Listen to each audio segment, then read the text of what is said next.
right. Hey, what is going on, y'all? It's Darrell the Galaxy, and we are back with another segment of Nize What. I'm here with Q, all the way from Baltimore, okay? And I honestly, there's so much to talk about because your talent is crazy. We just finished a whole set in regards to your performance, your quality. When is the first spark you had, or like the first awareness of, okay, music is my thing? Like, I think for me, music became a thing of a therapy. I didn't choose music in the sense of I wanted to be a guitarist, I wanted to be a musician. I was going through some stuff around that time. My father died. I probably was like 14. He died in 2003. And by 2005 is when I started performing. But, I'm sorry, 2005 is when I started learning about my artistry. I was a poet. I wasn't doing no playing. Fast forward, maybe about a year in, a guy by the name of Kevin Robinson, he owned a studio, and one day I asked him, I said, after recording my poems, I said, if I bought a guitar, would you teach me? Because I used to just sit in there and watch him play, and we would just talk afterwards. It wasn't even like, I guess I was smitten for the most part, because it was like, man, like, I've never seen nobody play guitar, and I would just sit, watch him practice, watch him go through the motions. And then I asked him, I said, if I bought a guitar, would you teach me? And about a week later, we went to the pawn shop, got a guitar, and then another week later, we bought an amp. And after that, that was it. So music was more of a therapy. I picked it up for therapeutic reasons. Just so happened I got good at it. That's everything in a nutshell. yeah, it seems like it was meant to be, regardless of how it all panned out. It's therapeutic, because that's one thing. One of your songs it was the slowest blues song you sang today. Miss Millie. Miss Millie, yes. That one it felt therapeutic. It felt healing. It felt comfortable. It felt safe. It felt soulful, of course. Where were you when you wrote that particular song? Actually, I don't know if I remember where I was when I wrote it, but I know when I wrote it, some of it was based on a true story, some of it is not.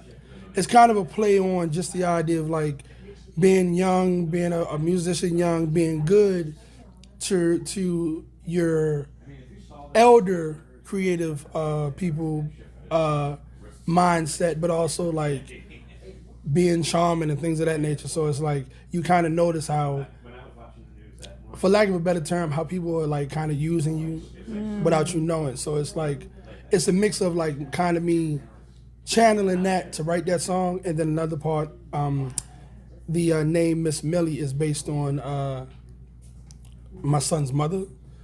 She went by the name of Millie Farquhar. Oh. And I like the name. I just changed the lettering of it and made it Miss Millie. Okay. But it's the play of the name is based on my son's mother, just because it was just it's a nice name that rolls off the tongue. Yeah, it is a nice name. Yeah, but the background or the meaning behind the song is just based on kind of just watching the snakes in the grass kind of slither in and out, and you kind of know how to navigate it. Definitely. Yeah. Yeah. So yeah. Wow. Okay, that's wonderful. Yeah, I love the name. So you have a new album that just was released, right? Yes. Recently. Is Yes. Miss Millie on that album? Yes. Yeah, okay. Yes. And this one is called Ode to Q, or Ode to Quinton, right? Ode to Q. An ode to Q experience. An Ode to Q experience. Yes. So where can we find it? Can we find it on all music platforms? YouTube? You can find it. You can find it on YouTube. I want to say by the time that this drops, it should be officially released on all platforms. But right now, I know it's going to be released on YouTube because it's done, and I'm just trying to make sure that it's not even the songs are fine. I'm going back and forth on the album cover that's kind of holding me back, because there's an album cover that I have in mind, and it feels good when I look at it. So I think that's going to be it. But by the time this airs, it's going to be on every platform.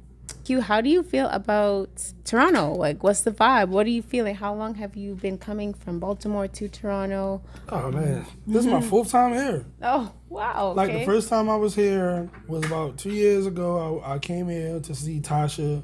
It was around the time me and her had just met on through like COVID. And when I came, you know, just one artist to another, just meeting artists, and that's all it was. And I had never been in Toronto. I was like, you know what, whatever, let me go. And when I came, it was I didn't really do a lot like I wanted to. I remember like it was kind of like coming in and coming out because me and Tasha, like we just like went out and kind of just like she showed me around. We wound up going to Niagara Falls. That was nice. At the last minute, the day I was supposed to leave, we went to Niagara Falls. The other times I've been out here, I shot a music video. I shot a short film. I shot 2 short films. And then now I'm here again, and this time I got a chance to bring my band, which I've been wanting to bring for a long time. You know, I am one of those people that I am stubborn and slightly arrogant, whereas though I believe I'm good enough that I can bring my band with me where I go. I know I just have to make sure that I remain a professional. So when I'm out here or wherever I am, that they, whoever it is that I'm blessed to be in their presence, they can also see what I have to offer, because I know I have more to offer than that. Right. Thus, my band. So Yeah. it's nice to be out here and have this experience here, because it feels good, it feels right, and I'm also around like great people, you included. Thank It's my you. first time seeing you in the flesh. Like, Oh, yeah, I I know. knew you existed, but I didn't know you existed. Right? You feel me? We're So like that's literally in the physical. That's amazing.